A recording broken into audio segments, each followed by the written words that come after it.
ಬಹಳ ಕಾಲದಿಂದ ಚಾಲುಕ್ಯ ರಾಜ್ಯವಂಶದ ರಾಜ ಅರ್ಜುನ ಆಳುತ್ತಿದ್ದ. ಒಂದು ಸಂತೋಷದ ರಾಜ್ಯವಿತ್ತು. ಈ ಸ್ವಲ್ಪ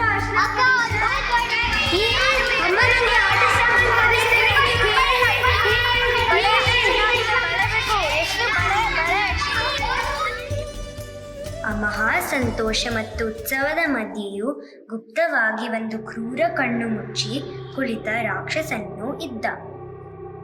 ಮಹಿಷಾಸುರ ಎಂಬ ಅಸುರ ಇದ್ದನು. ಅವನು ಬೆಟ್ಟದ ಮೇಲೆ ನಿಂತು ಬ್ರಹ್ಮದೇವರನ್ನು ಧ್ಯಾನಿಸುತ್ತಿದ್ದ.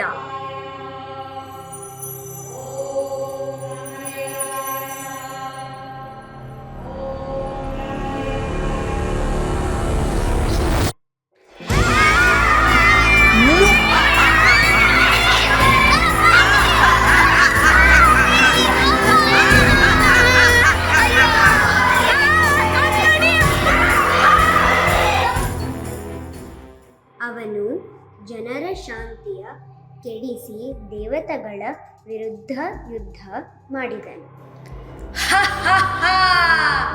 ಮನುಷ್ಯರು ತುಂಬ ದುರ್ಬಲರು. ದೇವತರು ಕೂಡ ನನ್ನನ್ನು ಸೋಲಿಸಲಾರೆ. ನಾನು ಈ ಎಲ್ಲ ಲೋಕವನ್ನು ಆಳುತ್ತೇನೆ.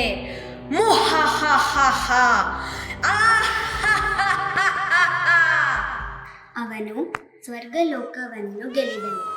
ದೇವತರು ತಮ್ಮ ನಿವಾಸದಿಂದ ಪಲಾಯನ ಮಾಡಲು ಬೇಕಾಯಿತು. ದೇವತರು ಘಟಿಕಳರಾಗಿ ತ್ರಿದೇವರಲ್ಲಿ ಸಹಾಯ ಕೇಳಲು ಹೋದರು. ಓ ದೇವ್ರೆ, ನಮ್ಮನ್ನು ದಯವಿಟ್ಟು ಕಾಪಾಡಿ. ಮಹಿಷಾಸುರ ನಮ್ಮ ನಿವಾಸವನ್ನು ತೆಗೆದುಕೊಂಡಿದ್ದಾನೆ. ಹೌದು ದೇವರೇ, ಅವನು ಎಲ್ಲವನ್ನೂ ನಾಶ ಮಾಡಿದ್ದಾನೆ. ನಮ್ಮಿಂದ ಮಾತ್ರ ಮಹಿಷಾಸುರನನ್ನು ಸೋಲಿಸಲು ಸಾಧ್ಯವಿಲ್ಲ. ಆದರೆ ನಾವು ನಮ್ಮ ಶಕ್ತಿಯನ್ನು ಸೇರಿಸಿದ್ರೆ ನಾವು ಆ ರಾಕ್ಷಸವನ್ನು ಹೋರಾಡಲು ಒಂದು ದಿವ್ಯ ಶಕ್ತಿಯನ್ನು ಸೃಷ್ಟಿಸಬಹುದು. 3 ದೇವತರು ತಮ್ಮ ದಿವ್ಯ ಶಕ್ತಿಯನ್ನು ಸೇರಿಸಿದರು. ಆ ಶಕ್ತಿಯಿಂದ ಶಕ್ತಿಶಾಲಿ ಯುದ್ಧ ದಿವ್ಯ ಮಾತೆ ದುರ್ಗಾ ಹೊರಬಂದಳು. ಅವಳು 10 ಕೈಗಳಿಗೆ ಪ್ರತಿ ಒಂದು ದೇವತೆ ಒಂದು ಆಯುಧವನ್ನು ಕೊಟ್ಟರು. ಅವಳು ಮಹಿಷಾಸುರನ ವಿರುದ್ಧ ಯುದ್ಧಕ್ಕೆ ಸಿದ್ಧರಾಗಿದ್ದಳು. ನೀನು ಹೋರಾಡಲು ಸಿದ್ಧನಾ? ಓ, ನೀನು ಇಲ್ಲಿ ಏನು ಮಾಡುತ್ತೀಯಾ?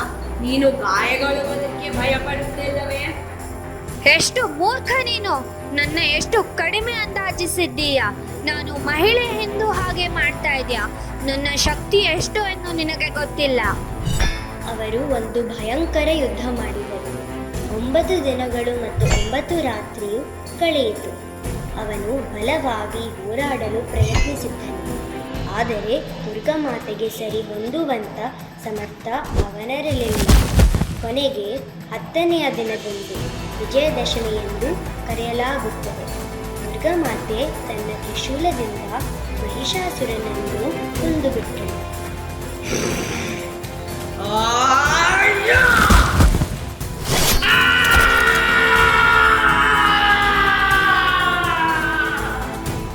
ದೇವತರು ಸಂತೋಷದಿಂದ ಉಚ್ಚ ಸ್ವರದಲ್ಲಿ ಹರ್ಷದಿಂದ ಕೂಗಿದರು ಮತ್ತು ಜನರು ಅವಳನ್ನು ಹೊಗಳಿದರು.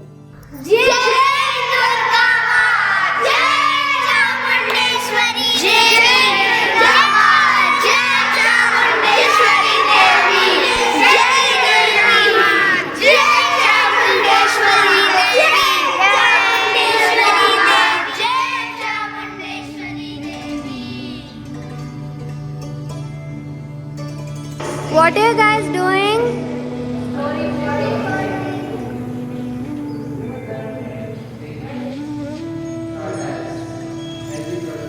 What are we behind the scenes are right here.